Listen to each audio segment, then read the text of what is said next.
Newly elected New York Congressman George Santos's resume was filled with all sorts of things that were not real. There were the 2 colleges he did not actually graduate from and the multiple financial sector jobs he did not actually have. But notably absent from Santos's resume was his actual most recent job. Right before you decided to go into politics, what were you doing?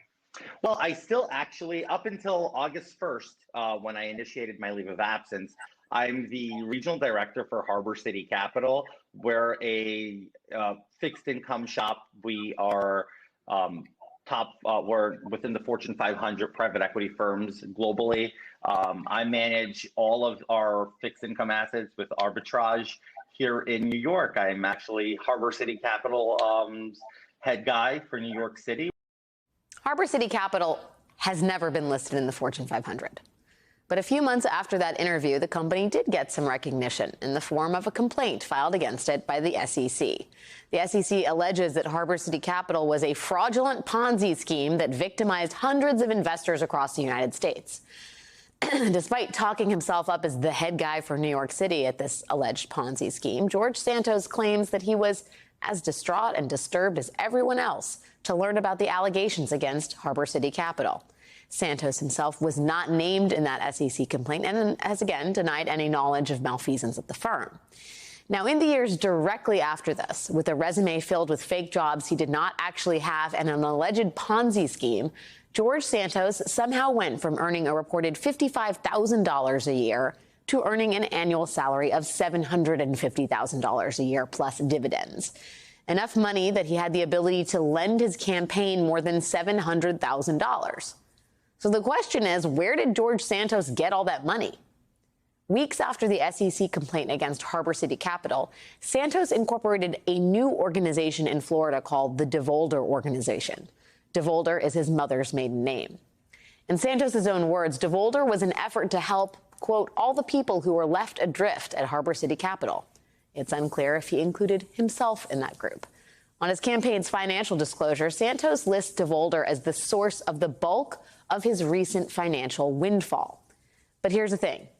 We really have no idea what DeVolder actually does. We know money came out of DeVolder, but we don't know how money got in there to begin with. And at the same time, thanks to the great reporting out of the New York Times today, we know that a super PAC called Redstone Strategies, which claimed to have the singular purpose of electing George Santos, that super PAC was raising money but did not appear to be spending it. In fact, the FEC has no record of Redstone Strategies at all, and there do not appear to be any records documenting its donors or its contributors or its spending.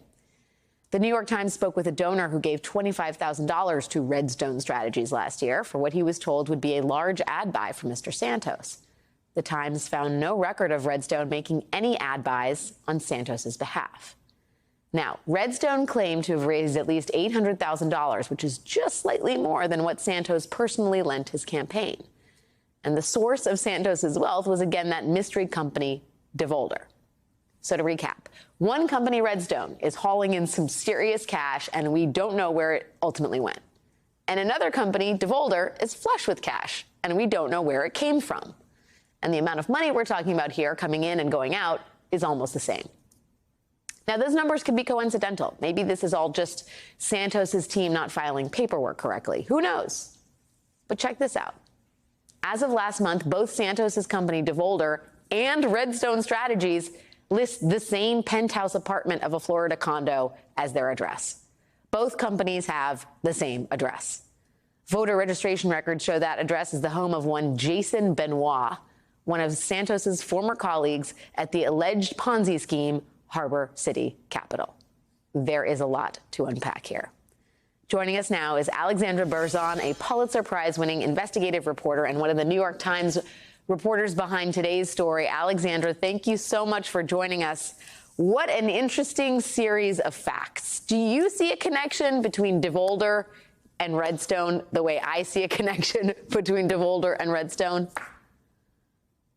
Well, DeVolder organization is actually a manager in Redstone Strategies LLC. Now, Redstone Strategies LLC, as you mentioned, is this Florida company that he has a partner in. So it seems to be that is a clear Santos connection. Now, there's this thing called Redstone Strategies that was also raising money during 2022, and they were going out to donors and they were saying, look, we want to raise all this money to do this big media buy. We're going to buy all this advertising and we need $1.5 million. And they went out to a lot of these donors had already maxed out. They'd given the maximum amount they were allowed to give. And they went to them and they said, can you give more? And in one case, actually, Santos was actually seemed to be on the phone, or seemed to be the person who was directly soliciting the donor, which is another potential issue in terms of some of the campaign finance implications of this, depending on what they were doing. But one of the things is that we were not able to find any records of any actual advertising spending. So it is, we're not completely certain whether this Redstone Strategies raising the money is the same Redstone Strategies LLC that DeVolder is a partner in.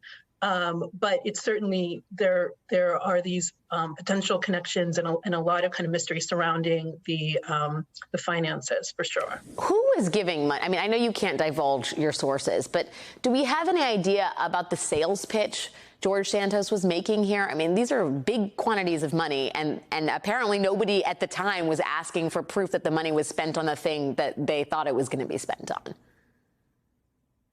Yeah, we have seen the sales pitch, and it basically says we are Redstone Strategies, where one of the most notable things about it is it says we have the singular purpose of electing George Santos. Now, you're allowed to raise unlimited amount of money if you are a PAC, a super PAC, but there's a certain things that you still have to do in order to do that. One, you have to register with the FEC, which they do not appear to have done, and you have to disclose the donors, which they do not appear to have done, if you are in fact have this singular purpose. They were also saying they were a 501c4, which is like a social welfare organization, which is not supposed to have the sole purpose of having this, of electing a particular person into office. The other thing is you're not supposed to coordinate with the candidate, which it clearly appears that Santos had some involvement in raising the money for Redstone Strategies. The other thing is that you need to spend the money on the actual purpose. So if you're saying that you're going to